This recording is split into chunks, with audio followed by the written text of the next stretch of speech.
Welcome to Track Talk with Trackgabe, horse racing's best podcast. Now here's your host, Trackgabe. Today's episode is brought to you by Aces and Races.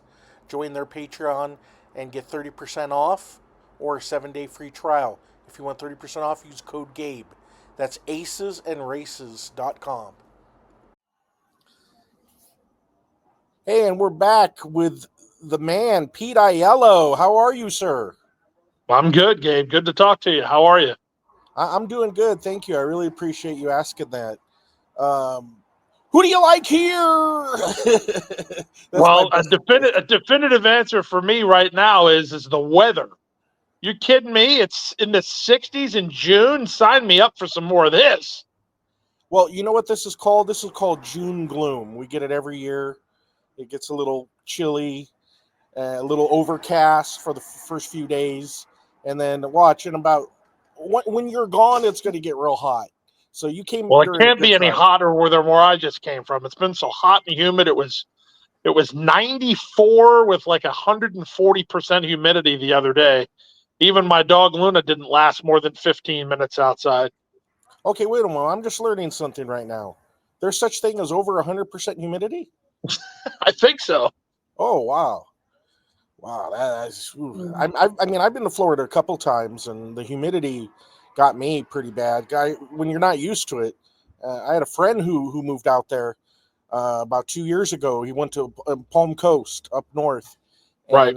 he was doing the lawn, and he passed out. He wasn't used to it, and he's a fit guy, so. Yeah, well, the only thing is I've done the Arizona heat, and then I'm a Florida guy, so I've done the Florida heat. And I always say that if I had to compare the two, if you're in Florida, you know you're getting ready to pass out. In Arizona, you just pass out, and you just are looking up and going, "Hey, what happened?" Oh, you passed out because it was too hot. In Florida, at least you're sweating buckets, and then when you're out of sweat, then you pass out. Yeah, exactly. Oh, I forgot you did a stint in Arizona, right? Yeah, I went to the University of Arizona, and then started my career out there on the Bush circuit, which that was an unbelievable time. There's plenty of stories from those days. Oh, I could only imagine. Now, talking about your stories, our boy Evan, he wants you to talk about that story about Yacht Club. Yacht Week. That was the actual name of the pacer that I drove last summer at Scioto Downs. The the folks there kind of put together a fixed race for Gabe so he could get back one from my legitimate win over him at Pompano a few years ago, which I'm sure that many of your listeners at least heard about or saw. Oh yeah. So we did the rematch that's last. Gabe Pruitt, not Trackgabe. Gabe Pruitt. Right. Yeah. Yeah. The other Gabe. The other Gabe. Yeah, the number 2 Gabe. Yeah. Yeah. So we did that charity race at Pompano, and we raised over $60,000 for charity. So last summer we were planning on doing rounds 2 and 3. First one was going to be at Indiana Downs on the grass, and that was 4th of July weekend, and they canceled because it poured rain. So round 2 got scrubbed, and round 2 was going to be legit also. And then round 3, the fix was in. He drove a horse whose name escapes me at the moment, much to his delight, because the owner was not even aware the horse was partaking in the race. He had gone down in 49 and change the week before, and my horse Yacht Week, who has a ton of back class, and he was a pleasure to drive, but he went his own mile the week before in 152. So I was at a 3-second disadvantage, and it played out that way. Wow, that must have been exciting driving, wasn't it? Oh, it's amazing. I learned how to do it when I spent the summer in northern Alberta in Canada. Because I'm just a horse player from South Florida. I didn't have any connection to the horse side, to the animal side of the business. And I went up there and spent the summer up there at Evergreen Park in northern Alberta. And we only raced 3 days a week, so I had a lot of free time, and I made friends with a couple of trainers, and I said, I was always on my bucket list to get to jog one, and they laughed at me and said, will you be at the barn tomorrow? We'll take care of that.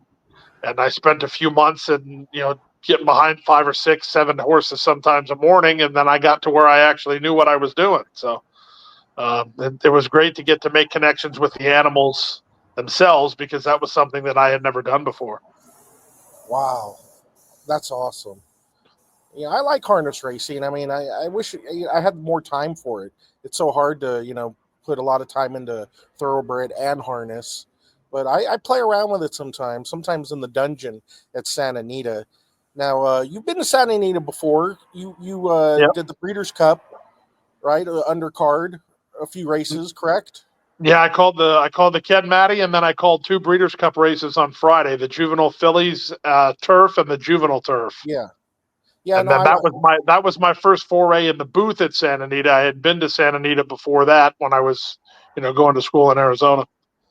oh yeah, 6 hours on the 10 freeway. I imagine you made that drive, right? Yep, yep. I think Yeah. God. It didn't seem like it was only 6 hours, but yep. Maybe Did it was a that. little Went bit to longer. I'm thinking of Phoenix because I know Phoenix is about 6 hours. yeah, yeah. We were about two and change or so from Phoenix. So I did. I've done all the Southern California venues, including Hollywood and Fairplex. So got to make it to Pomona before they shut down. And you obviously got to make it to Hollywood before they shut down. Yep, yep. I remember the horse name was Ramsgate. That was I needed him for my rent money, and I yelled and cheered in that effect, and he drew off to win. So good memories of Hollywood and good memories of the Fairplex. Fairplex, I finally got to see my first mule race. I've been an avid supporter of the racing mules. It hurts my heart that there aren't any more racing mules around, but I got to see Oh one. yeah. And Dahaji Gladney, who was the exercise rider for California Chrome, he was riding them at the time. And I remember he won a race, and some guy in the stands said to him, "Hey, where'd they get you from?" And he looked at him and smiled. He said, "Watts?" And the guy just didn't know what to do. And he said, "Didn't they tell you I'm the new mule man in town?" And I remember thinking that was absolutely hilarious. And then he Oh, went that on to would have be been. exercise rider for California Chrome way after that.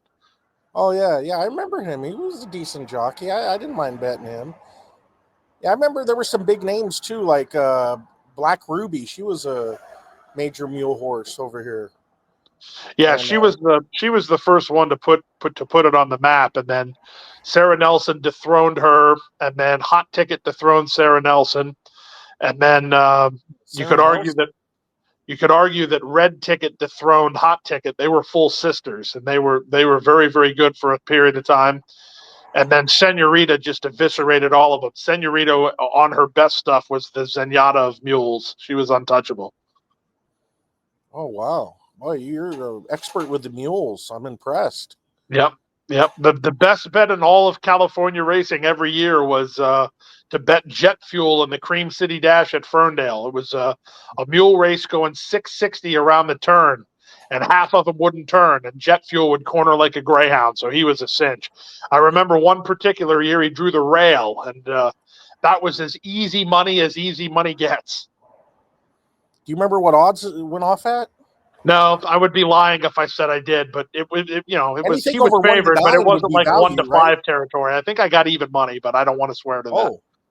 Oh, well, I mean, anything over like 1 to 9, 1 to 5 would be good. I mean, right? I mean, with that situation, it seems.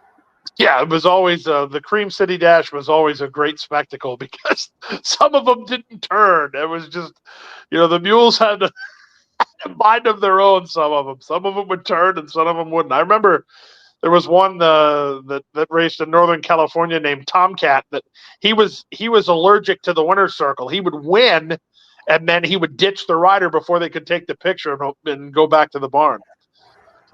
Wow. Wow. Very, very interesting stuff. Now, many might not know, but Pete's going to be doing the racing here at Santa Anita for 3 days, while Frank Miramati's out in Saratoga. So that's why Pete's here instead of Southern Florida. And trust me, a lot of people are excited to have you. You have a big fan base. Pretty much everybody I know, and I'm not just saying this because you're on, but pretty much everybody I know is a fan of yours, thinks you're a great caller, thinks you're one of the top ones in the business. So, Southern California is going to welcome you with open arms. Now, I want to ask you uh, on Sunday, it's the Affirmed Stakes, and Baffert's got a couple of good ones there. Now, it's a 4-horse race.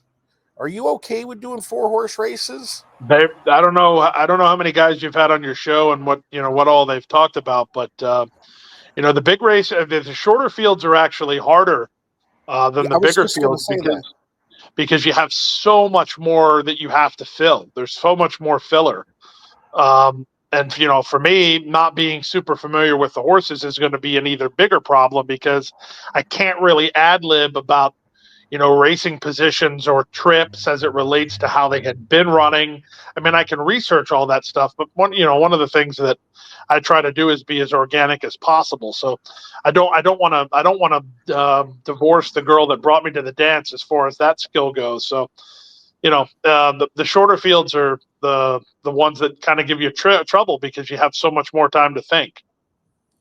I know, and as the regular person thinks it would be an easier race to call because you only have 4 names to remember, and that's pretty simple rather than 10 or 12. But I've had a lot of announcers tell me, Craig Braddock, Matt Dinnerman, even Travis Stone, that agree with you that they'd rather call a full field than a 4-horse race, and that just shows your guys's professionalism and talent. Because I mean, even myself, even if I'm playing around on the TV, I would much rather do a 4-horse race than a 10-horse race. So I mean, even people I know that are inspiring race callers would prefer to have shorter fields just because it's much easier to memorize the horses. Now that brings me to a question that Jack Young from Live and Breathe Horse Racing has. He wants to know, how long does it take you to memorize the race colors for one race?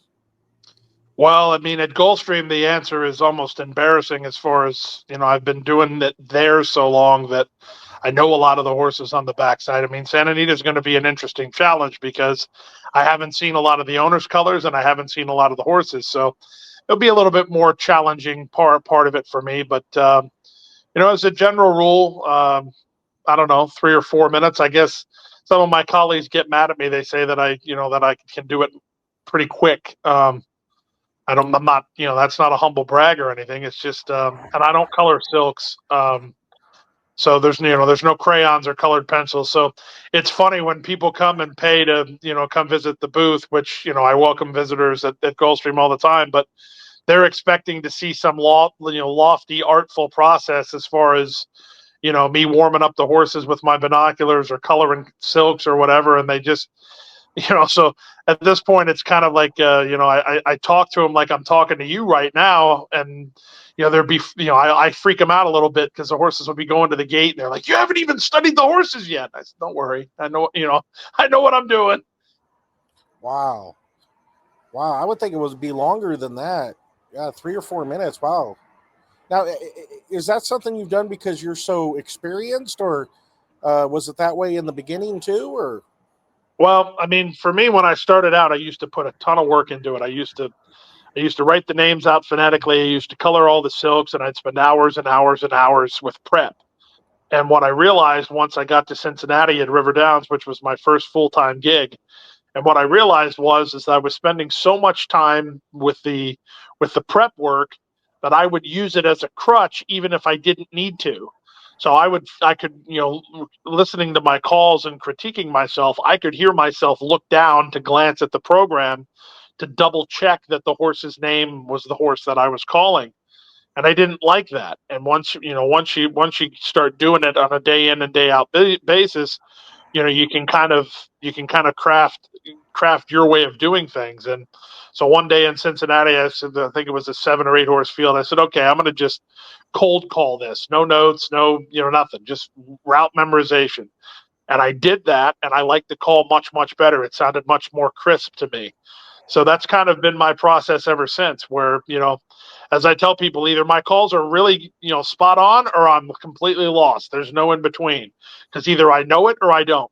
And if I know it, I'm all right. If I don't, then I'm in big trouble. Or, more to the point, you have to be, in my opinion, the number one thing when you're doing our job is you have to be relaxed. And if you're not relaxed, if you're mad about something or you're flustered about something or somebody takes you off your game, that snowballs not only during a race but during a race day, because if you make one mistake in a race, you're more likely to make two mistakes. If you make two mistakes in one race, you're more likely to make more than one race have mistakes in it. So it all snowballs. So if you have to stay loose and you have to stay relaxed, and different guys have different ways of doing that, and whatever works for you. It's an art, not really a science.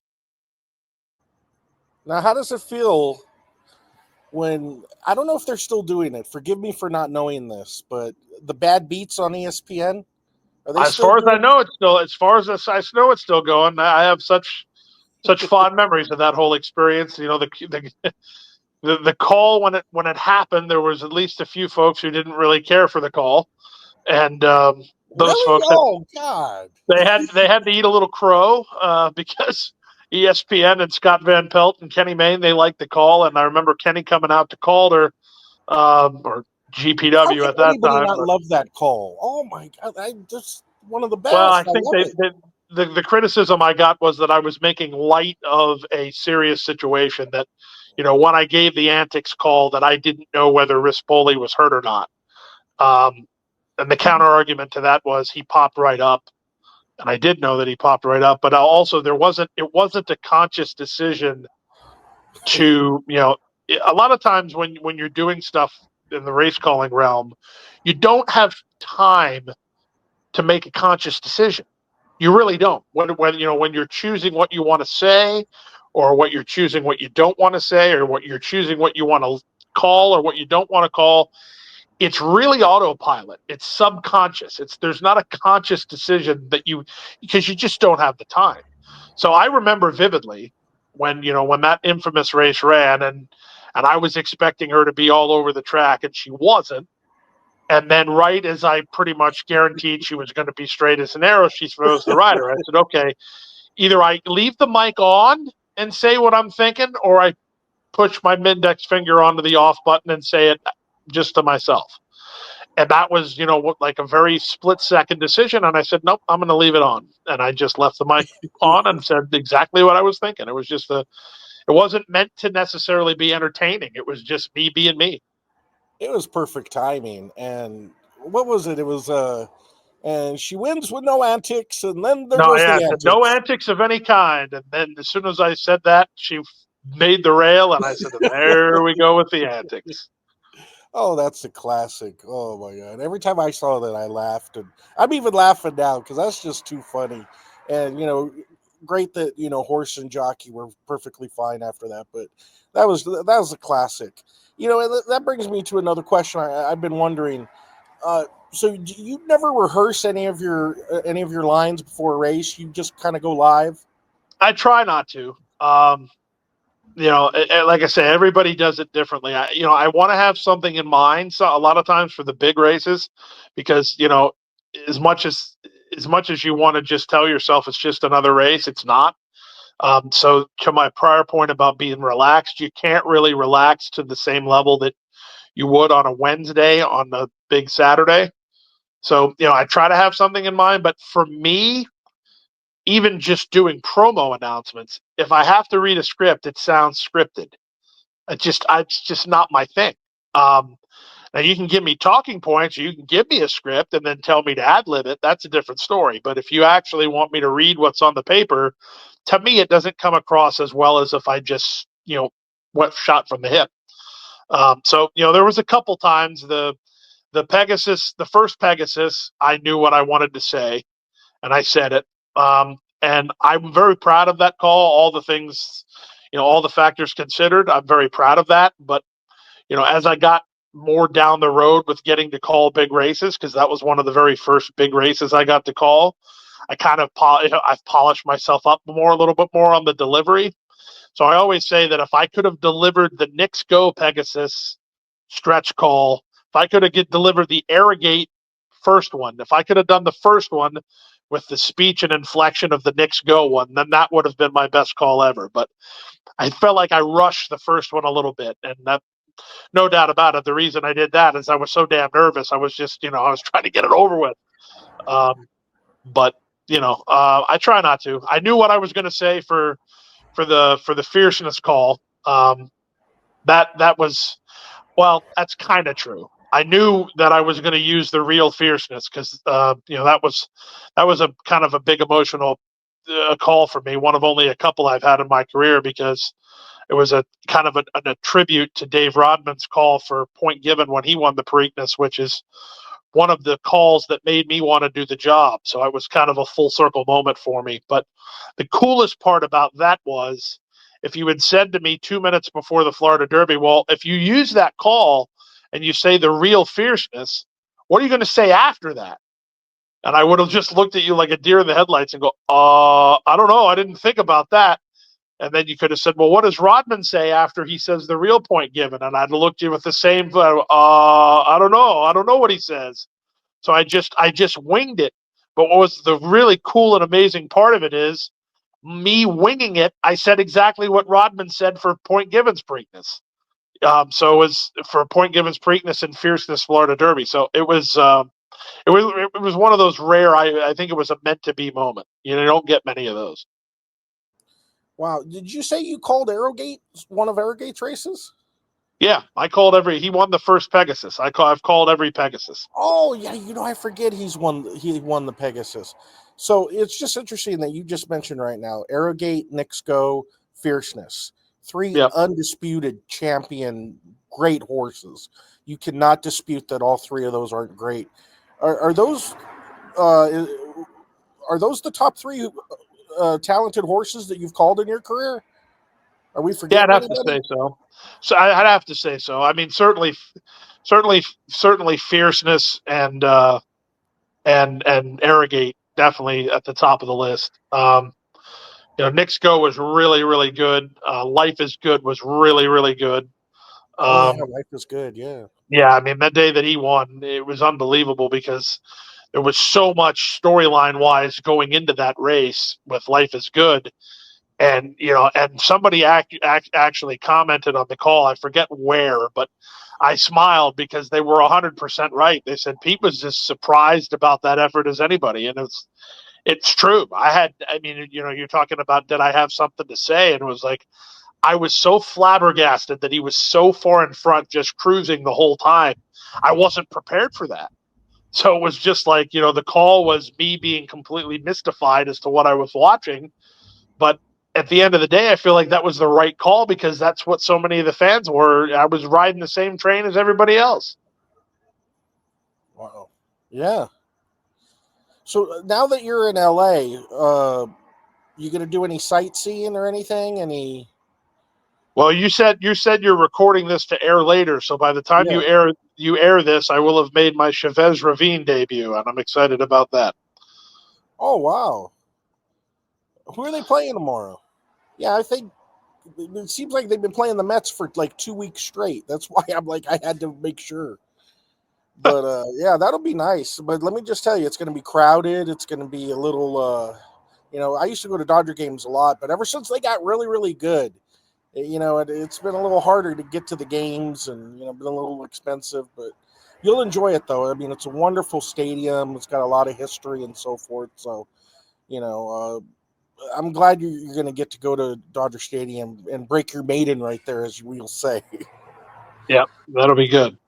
Yeah, and then we're really looking forward to you at Santa Anita, and we're really looking forward to having you for the 3 days.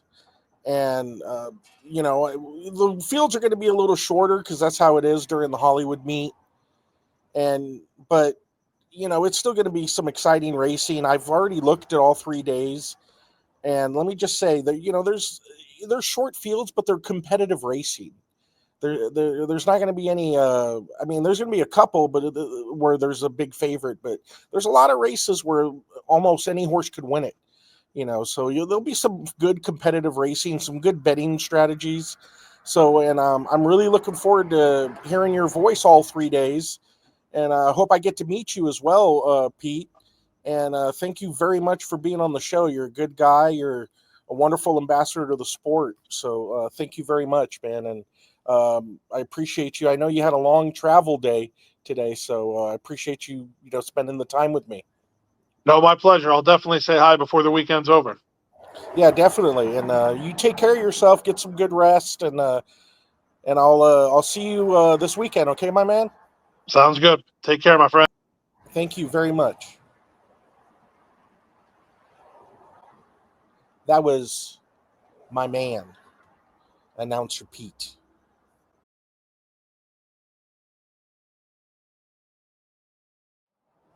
And we're back with the man, George O. How are you, sir? Great to be with you, man. First time I was with you was fantastic. We lost the bet, but it was a fantastic show. Congratulations.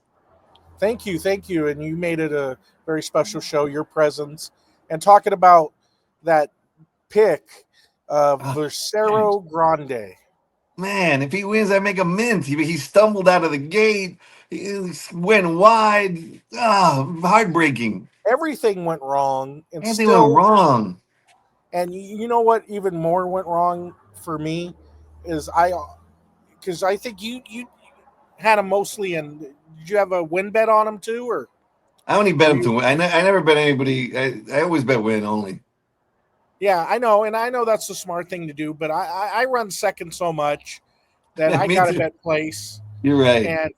And if you saw that race, I made a substantial bet to win, and then a more substantial bet to place because I was like, this horse will definitely be there. At least he was there. The horse lost the whole race by a nose. The whole race, yeah, and the two that beat him got perfect trips, perfect rails skimming, inside. ground saving. My God, but you know what? You did good, man. You gave us a good horse. I don't know about you, but I'd rather have that happen than the horse laying dead last, never making a move. Yeah, that's at least we got a thrill for our money. Yeah, we sure did. And we knew, that we're seeing things right, so at least we got that for us. You put yourself in those positions, that horse wins the race probably 7 out of 10 times. Yeah, for sure, yeah. Unfortunately, we were in the 3 out of 10 that, were a bad trip and bad luck and luck for other horses. If Hector Barrios is on him, we win. Okay, yeah, probably. He's been so hot lately. Yeah. But nonetheless, you got a good one today, right? I mean, not today. I'm sorry, Saturday. Let's make up for Versero. Let's make it up. Let's make it up. And, I know you got a good one for us. Who is it? Race 3 on Saturday at Santa Anita? Yeah, let's go to race 3. And this is a race where I bet this horse last time, he came in second, but the winner won by 10 that day. Atomic Drop, who was taking an atomic drop in class, just outclassed him and crushed them by 10. But my pick is number 5, as you see there on your screen, Manchild. That was his first time around 2 turns, and he ran admirably to be second. He beat the rest of the field, and I love thoroughgraph numbers. He ran a 9 and a 9 in his last 2 races, so he paired his really good number, and I expect him to get better. I also expect a lot of people to maybe not know Sergio Morfin, who claimed him last time. Sergio Morfin is a Los Al trainer, and he's one of the best Los Al trainers. So for him to come in and claim this one and just, shove him right back down their throats for the same price, $16,000, Sergio Morfin is a really, really good trainer. So some people might ignore him, but this Manchild, to me, is one of the most probable winners on the card. Best thoroughgraph numbers coming in. Should sit a perfect trip. And I really like Manchild at 5-2. And that's George O, the man, the myth, and the legend, showing you what he is all about. Great handicapping right there. And let me add something to your horse. I think Manchild is going to get the perfect trip, laying second, right behind the one horse Levas Candy. So Levas Candy will be getting the lead on the rail. They'll have to from the rail. They're going to have to push that horse.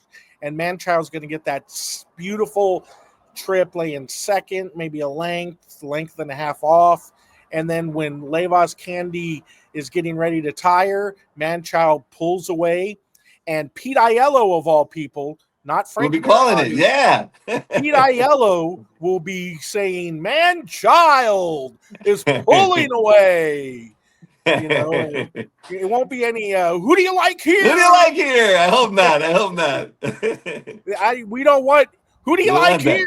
I don't like that. That means I I'm don't in like trouble. that, especially when we're singled and Right. we're isolated on one horse. So the who do you like here is not something we need. We want one of those patented calls where, he adds some layers to it and isolated, maybe even Trevor Denman. They would need to sprout wings. But can I real quick? I know we don't have a lot of time. Can I real quick tell you that the key to my entire Saturday is going to be Rodriguez in the Belmont Stakes. I'm betting Rodriguez. Harrington said from the Harrington Report, Dan Harrington, who I respect highly, said that the workout was brilliant by Rodriguez leading into the Belmont, and he absolutely loved them. I love him. We talked to Bob Baffert through my friend, and he likes him. He could steal the race. He's got maybe one horse crubbed up, whatever his name is, who's got speed. My entire day hinges on Rodriguez. Wow, and we had Mike Smith on the previous show, and right. He said good things about the horse too, and I've been hearing nothing but good things about the horse as well. And I always say, don't ever count out Bob Baffert. No, not in these big races. Heck no. In a Triple Crown race on the dirt, you do not count out Bob Baffert. And Rodriguez will be having the lead in the stretch. Can he hold on? They'll have to come get him. And I'm telling you, what put me over the edge was Harrington. And boy, he was raving about the workout. So yeah, no, we always have plenty of time to talk about a horse that you like. If you ever like a horse, man, don't ever feel free to feel like you're time constrained, because I respect your opinion, and a lot of people out there respect your opinion. You're George O, man. You're the guy that they threw over the roof at Hollywood Park and survived that. That's right. Somehow you survived that. Survived that, man. If I can survive that. If you could survive being thrown over the roof and falling down like you did, looked like your neck was broken, your legs were shot, but you somehow made it out unscathed without a scratch. I got more hurt. I would be remiss to tell you that Saturday is going to be a huge day at Santa Anita. I mean, we got the wine place and show festival, the Belmont, of course. We got the Fiesta de Santa Anita. And one of the things I'll tell you where I got hurt, they have lucha libre in there, like wrestling. Well, one of those guys picked me up and gave me a body slam. I tell you, I couldn't walk for like a week. I'm like never getting in the ring again with any of those guys. He lifted me up, spun me around, threw me a body slam to the floor, and I'm like, okay, I don't care what they say about fake. I was hurt. I was in pain. I was dizzy, but it's fun to watch the lucha libre. If he spin you around, that would make me dizzy immediately. I was dizzy as hell. I was dizzy. I could not. My eyes were going like this, and oh man. Oh boy. But now you're okay, right? I'm okay. You recovered. Okay, thank God. All right. Well, that sounds like a lot of fun over there at Santa Anita. I'll be there. Great. And you'll be there, and we'll all have a good time. The Belmont always brings out a good crowd as well. So, but nonetheless, thank you very much for your time, George. And always good to have you. We're going to have you on next week too, okay? All right, terrific. For closing week at Del Mar next week. Love it. All right. I mean, Santa Anita. Santa Anita. Yeah, Santa Anita. All right. Well, thank you so much, George. Take care. All right, thank you.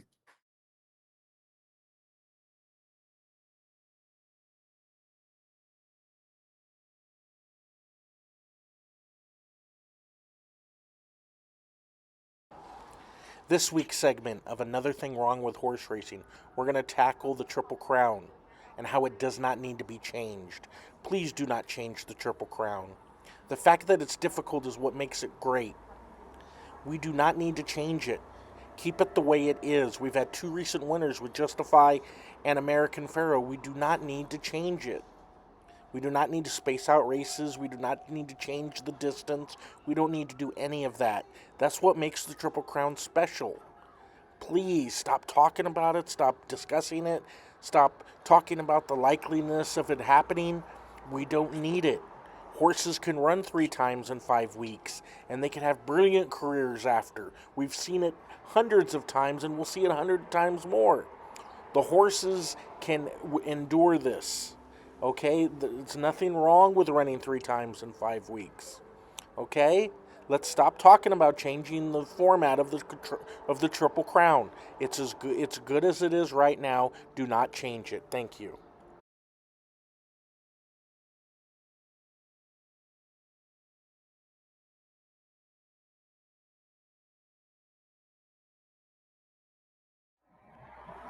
And we're back with the man, George Malanche. How are you, sir?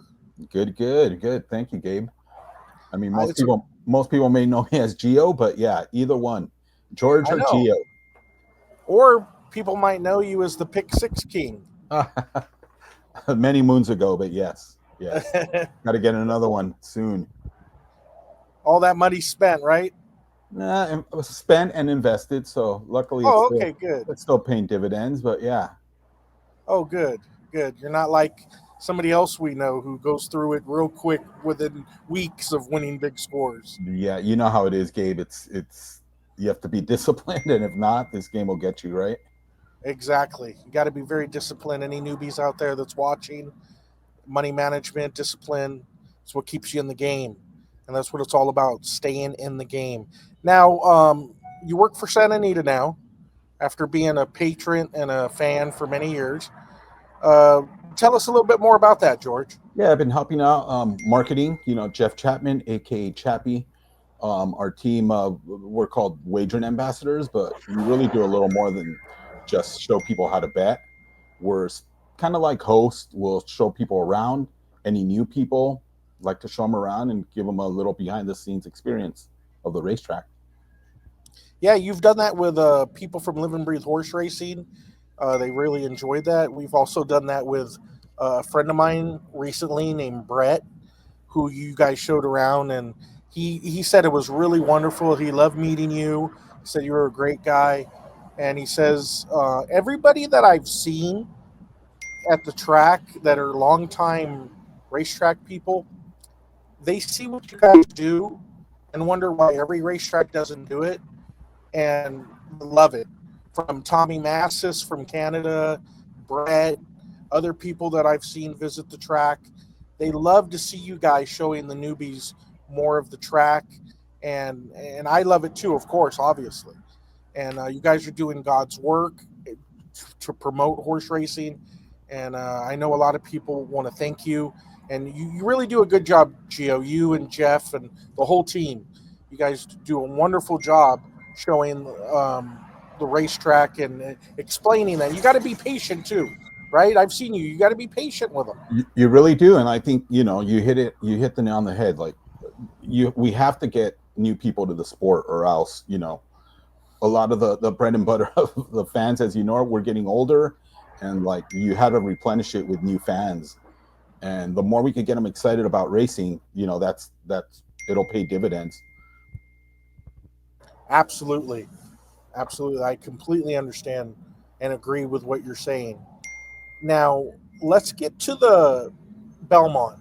You're going to give out some Santa Anita picks.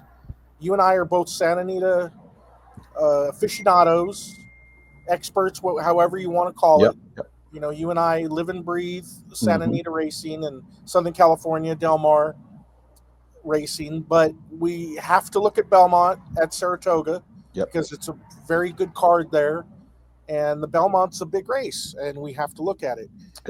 So tell us what you came up with in the Belmont. Yeah, so the race is tricky. Look, I don't have to tell anyone journalism's the horse to beat. We know that he's been impressive, right, from the Derby to the Preakness, but a horse I really thought was really impressive, the more I look at the replays of the Derby, was Baeza. Drawing on the Absolutely. outside.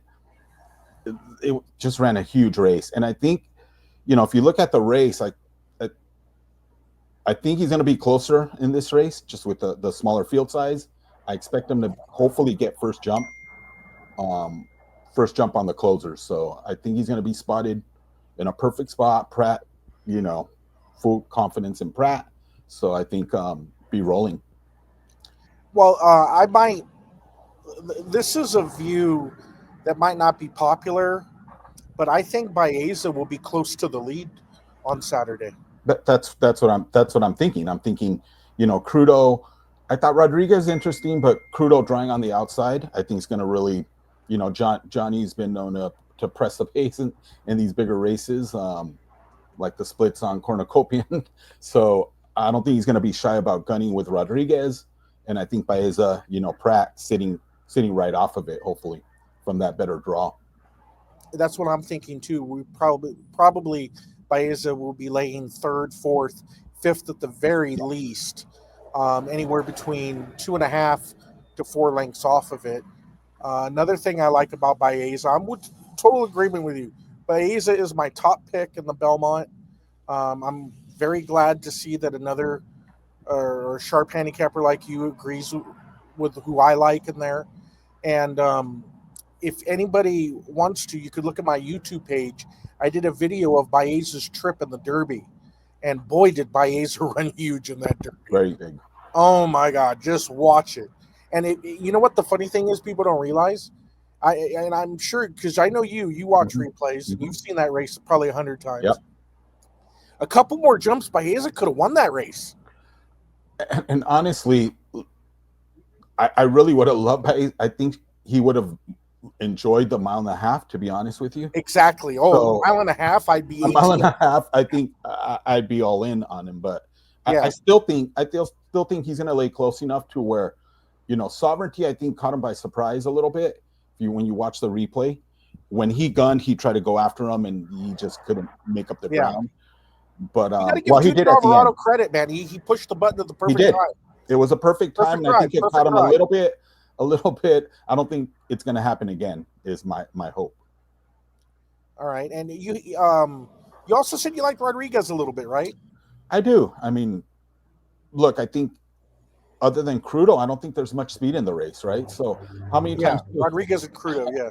And so all it takes, you know how so many things could happen in a race: a stumble by Crudo, a bad start. You see him out on the lead. Don't discount a Baffert on the lead, because I think he also has a benefit of, the thing with journalism is it's tough to run. He's the only entrant, right, running all three, so it might take its toll, it might not, but Rodriguez comes in fresh, Baeza, comes in fresh, so let's see. And it's always hard to doubt, or it's always, you can't overlook a Bob Baffert horse in these Triple Crown races. Agreed. Nobody gets them prepared better than he does on the dirt, and so Rodriguez. I don't think Rodriguez is going to win per se. I mean, anything could happen with Mike Smith, but I do think Rodriguez is a very good candidate to be in the money, and I wouldn't leave him off any superfecta, any trifecta bets. I definitely think Baeza and then the two favorites will probably be in the trifecta. Between journalism and sovereignty, do you like either one of them better, or you agree they're about the same? I mean, look, journalism, just not that I didn't pick them, but I'm not in the business of, I'm always trying to beat the favorite, as you know, Gabe, most of the time, as we, most of us do. So he's just been impressive. So what can I say? I figure he's going to be a short price again. So I'm thinking we get 4-1, maybe 5-1 on Baeza, I'm hoping. Well, I did my own morning line in the race. The regular morning line is 4-1. I got the line at 9-2. But after reading and reading a lot of people's opinions, it seems like a lot of people are on the Baeza bandwagon. Oh. So I don't know. Probably 4-1, 7-2 at the lowest. I would think so.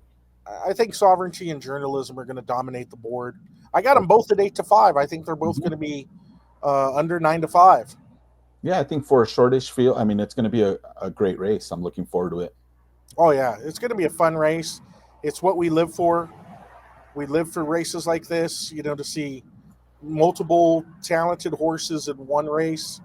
There's a lot of wonderful horses running on Saturday, such as Fierceness is running. I'm a huge fan of that horse. You like Fierceness as a horse? I do, and I know Baffer, not going to the Met Mile. I don't know if it would have been a great race. I would have liked to see him in the Met Mile this weekend, but yeah, it's going to be a good race. And then in the Woody Stevens, we have Citizen Bull and Mattakit Road running in that race. Yes. That's a tough race, but as we know, you and I are still fans of Citizen Bull. We haven't given up on him. Look, Citizen Bull, he was I had more early Derby money on him. So yeah he just kind of, long campaign, probably needed a break. Haven't given up, but hopefully he runs a big race. We got to remember these horses aren't machines. Mm-hmm. They're living, breathing animals with flesh. So I one or two bad races after proving how talented the horse is, winning in the Breeders' Cup, and then over here at Santa Anita, I'm not going to give up on this horse. I know this horse has talent, and I think 7 Furlongs might be up that horse's alley too. Yeah, Citizen Bull. So I wouldn't be totally against it. Now, as we're going to go from Belmont, we're going to go 3,000 miles west to your hometown of Arcadia, California. Yep. Yeah. And speaking of that, like that's one of the adjustments I have made, Gabe, is like I would say I'm high 90s focused on Santa Anita for the most part. Yeah, the big races, you got to look for them, big days. But for the most part, I think I've done a lot better just focusing on the home base, to be honest with you. Yeah, absolutely. And you and I, we seem to agree on a lot of things. Not always, but most things we usually agree on. And I love exchanging thoughts with you. That's another thing about horse racing. It's wonderful to exchange thoughts. And there has been times, we have to admit, where you didn't see something that I saw and vice versa.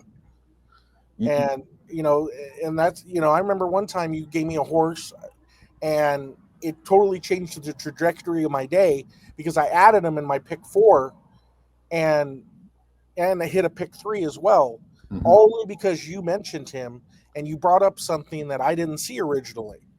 And, we're all humans and we all, sometimes we'll just miss something, we're human, like I was saying. So that's another great thing about having a friend and people at the track that you respect. If you miss something, you could count on someone else. But we're going to go to Santa Anita. You have actually 5 picks for us. We're going to quickly go through them. Yep. What was the first one you like? First one, race 3, claiming 32 were fillies. I like number 3, Petite Treat. You said that's race 3? Race 2. Sorry, race 2. Yeah, race 2. Race 2, number 3, Petite Treat. He's back to the dirt after 3 turf sprints. She was in a nice spot, but wasn't able in the last race. She was in a nice spot, but wasn't able to clear a Longshot, Lady of Sky, and she got shuffled back and blocked. If you look at the replay, she's blocked into the turn, but she made a nice move after being clear. But by that time, I think it was the horse Lovin' on the Run was long clear. So I think Welfin is just going to have her in a better spot going for home, because that really cost her. You look at the replay in the last race. Yeah. Wonderful. And you know what? That's a definite major contender in there, and I'm glad you mentioned that one. Now, you also like somebody in the 4th race. Yep, the 4th. This is a horse, I'd been high on from the get-go. It's a horse that actually Jeff Chapman had turned me on to. Looked like he was live first time out, and then second start. Hasn't been able to put it together, but he's been alternating sprints and routes on the turf, trying to get the diploma. So he's gone off as a favorite in both turf sprints. So I like him. He had the lead in the last race, but just tired in the stretch a bit. So I think the workout May 18th, 5 furlongs and 58 on the synthetic with it was with a horse that's in, I believe, on Friday, I believe. It's a court who's a good horse. Um, and that workout, I like the tracking work. Um, nice move in the stretch with minor urging. So, okay, that's what I do. I've been doing that a lot lately. It's just looking at workouts. I know there's workout reports and you could see it in the form, but I just like to see it with my own eyes. I think it makes a world of difference just seeing the works, visually. Absolutely, absolutely. Not all workouts are the same too. There you'll see a 5 furlong in 1 minute and three. I mean, or a minute and 3/5 seconds, and you'll be like, okay, that's just a decent workout, Mhm. But then you'll see it, and the horse did it with so easily. Correct. It wasn't even pushed along at all. Ears prick, gliding well. So and I know you've caught some decent horses at some decent prices based on workouts alone. So Workouts and replays, and something. I know we have that in common, Gabe. We try and find a common horse. And when you see the last race, this Miles Finch ran against a horse, King of Clubs, who's in a much tougher race later in the day and wasn't separated by much, right? So, shortening up. Um, if the race was shorter, he may have gotten the best of King of Clubs. So I always pay attention to that. yeah, and that's kind of how you and I met. Mm-hmm. If you remember a few years ago, we have a very similar Yeah. handicapping angle Mm-hmm. where two horses come out of the same race, and one will be 2-1, the other one's 10-1. We love those discrepancies in odds, don't we?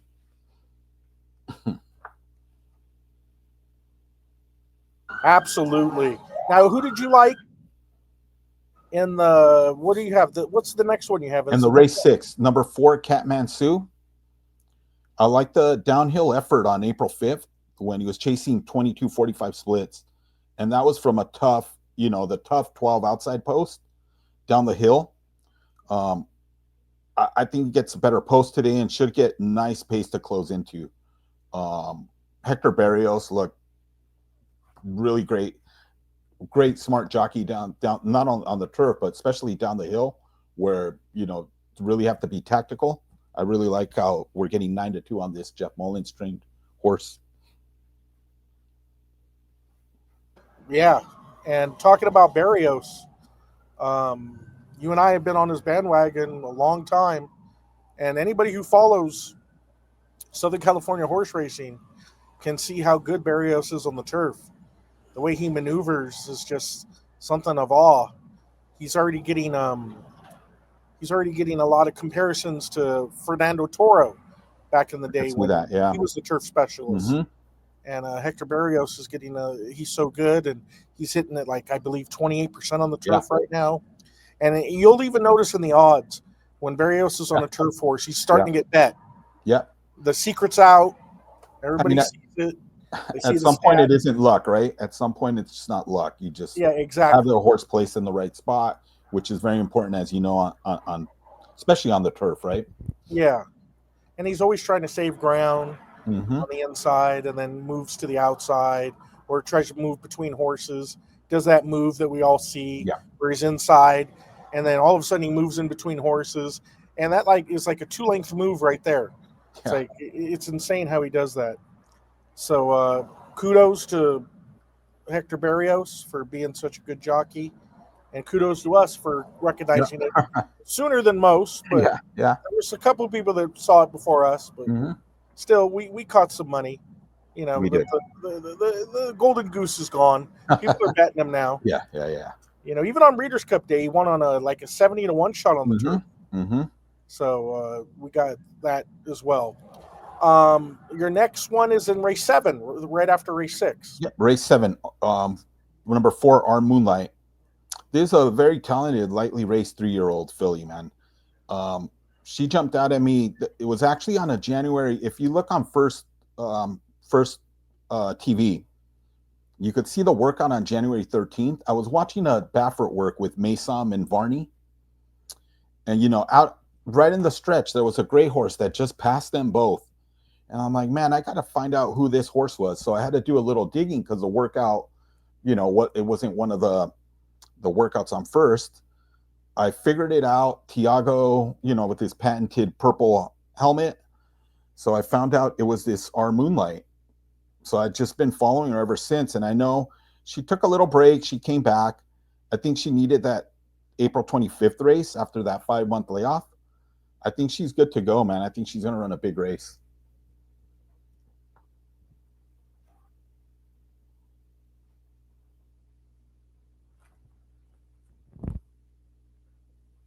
Remember, sorry, my mic was muted.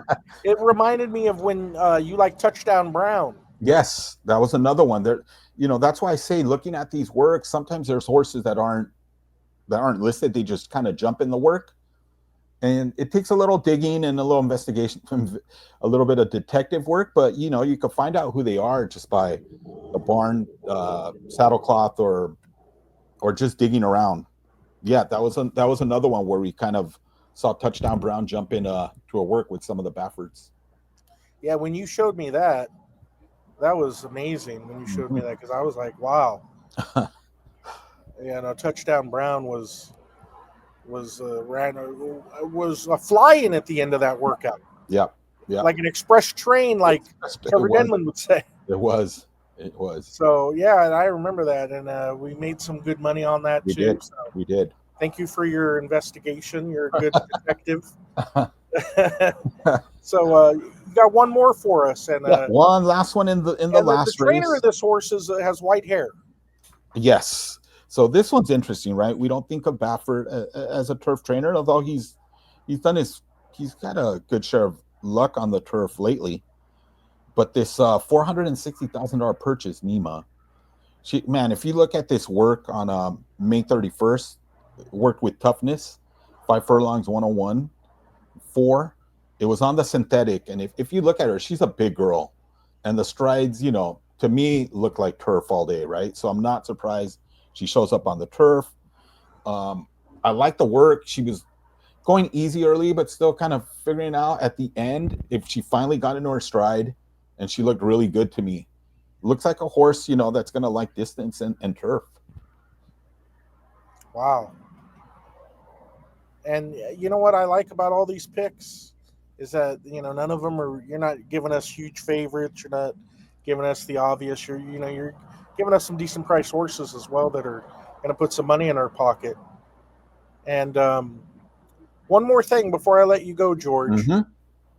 Are you going to be what kind of bets do you like to bet at Santa Anita? Because a lot of people don't know that Santa Anita, they have $5 late doubles, $3 late pick 3, the all turf pick 3. You get involved in all of them. Tell us which one you get involved with. My favorite bet lately has been the turf pick 3. Right, it's a great bet. $3.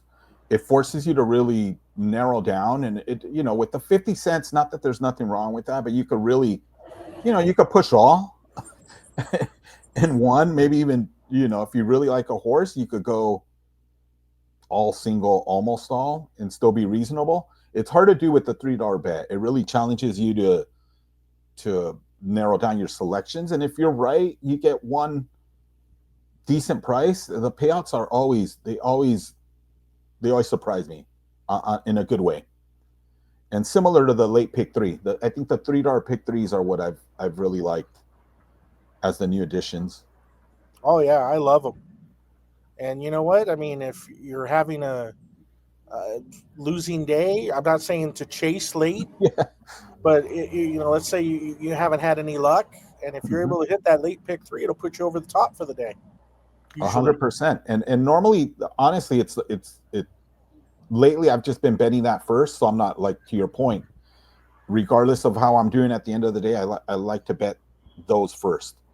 So that's a little bit of advice for me, like, because then you're not waiting to the end to see, because we're all cocky bettors, right? We're like trying to get our bankroll builder. And then sometimes when it gets to the race you really like, the plan didn't quite work out. You're like, well, that didn't work. I don't have, then at that point you're scrambling to create those odds on the horse you really liked. Yeah, exactly. Well, George, it was wonderful having you on. Want to have you on again. You're a good friend of mine, and you're a good ambassador to the sport as well, and a very good handicapper. I have nothing but positive things to say about you. Who was your best bet out of the 5 picks, of these 5 picks you gave? I'm gonna say I gotta stick with my girl, our Moonlight. I mean, I think, like they said, the rest, she needed that last race, and I think she's gonna fire big in that race. And I think that's the one where I think we're actually gonna get 5-1 or higher, if I'm guessing correctly. Well, maybe not after the show, but but nonetheless, thanks for being on. Yeah. We'll have you on again soon. Yeah. Yeah. And let's make some money, man. I'm going to be betting all these horses. And if any listeners come out to Santa Anita, look me up. We'll show you a good time, show you around, and just get you behind the scenes. Yeah, anybody out there, if you're listening, George Malanche, Jeff Chapman, and the gang, they'll show you a really good time at the track. So that's what they do, and they do a great job. Well, thanks again, George, all right, and we'll talk Gabe. again soon. All right, thank you. That was George, and I'll leave you with his picks.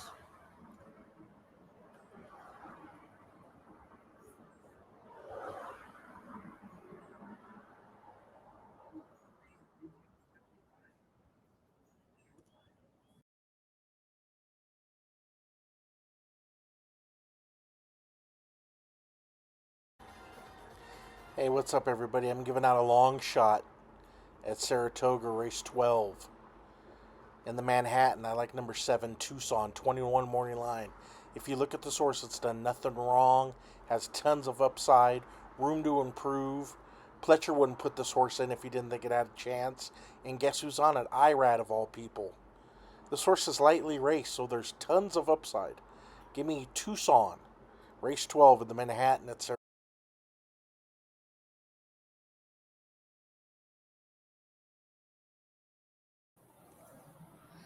Hey, and we're back with Joey Fontenot, Cajun Joey. How are you doing, my man? Doing great, doing great. Sitting in the parking lot at a restaurant. Happy to be on the show. Oh, definitely. Thank you. This is Cajun Joey, also known as Joey Fontenot. He's on Live and Breathe Horse Racing Group. He's a very popular member, one of the most popular members. A lot of people send me private messages asking who he likes or if he doesn't post. Can I find his posts and so forth? And I also like to look at his picks too and compare them with mine. Very, very, very good handicapper and somebody that I respect a lot. So, Cajun Joey. Appreciate it. I think we all do the same, and you're in Louisiana, right? What part of Louisiana? Slidell. I live in Pearl River, Louisiana, but everybody would probably know Slidell. I'm right outside of New Orleans, about 30 minutes on the North Shore. Cool. Okay, so you're like 30-something minutes from Fairgrounds then, right? Oh yeah. I'd run to the fairgrounds if I had to. That's how close it is. About 30, 35 minutes. Yeah, I'm 11 miles from Santa Anita, and I've thought about that. Maybe one day walking that. So, but you know what? There's some hills and stuff. It's a little up there. If it was like just straight terrain, I might do it, but I don't know with all the hills. But nonetheless, right, up and down. You got a horse for us for Saturday in the Woody Stevens, right? I do, and yep, like I told you personally, I think you're gonna love it. Chancer McPatrick. This horse obviously disappointing to a lot of people. I'm sorry. No, I was saying, oh boy, because I said a lot of people. Yeah. He's burned some money for folks. I see it in the last two. Yes. I think we're gonna get a little something different this weekend. I think he's getting back to a distance that he wants to go. I think 7 furlongs, 1 mile gets this horse right in the nose. The most important forward, get him a little bit closer to the action, and it just failed. It didn't do it. I think he is what he is. He wants to, get a nice rhythm. Yeah, 7 furlongs, 1 turn. I have another person. It's funny that because you texted me too, and another person I know texted me that, oh, your Chancer McPatrick's running Saturday at Saratoga, and it's somebody I also respect tremendously, and they really, really like this horse. They think this horse really just wants 1 turn, and this is what this horse has always wanted to do. So I looked at the race. I don't have a strong opinion on it, but I do think you guys have a, but let me just tell you, I'm going to do both of you a favor, you, Cinjun Joey, and my other friend. I'm going to stay off the horse, and I'm going to let you guys win. I'll use the horse in a multi-race bet, but other than that, I'm not going to, bet win money or have my day relying on this horse like I did the last couple times, because the horse will lose. I can make this horse lose.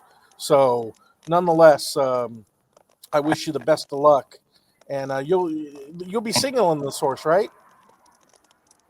I won't be signaling this horse. I will. Okay, cool. Well, you know what? Thanks for having you. Thanks for being on the show, my man. I really appreciate it. We're going to have you on next week as well. And keep giving us those winners. You can find Joey Fontenot on Live and Breathe Horse Racing. He's Cinjun Joey. And we love having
Thanks for watching. Don't forget to join Live and Breathe Horse Racing Group on Facebook. We have over 9,000 members. Join now.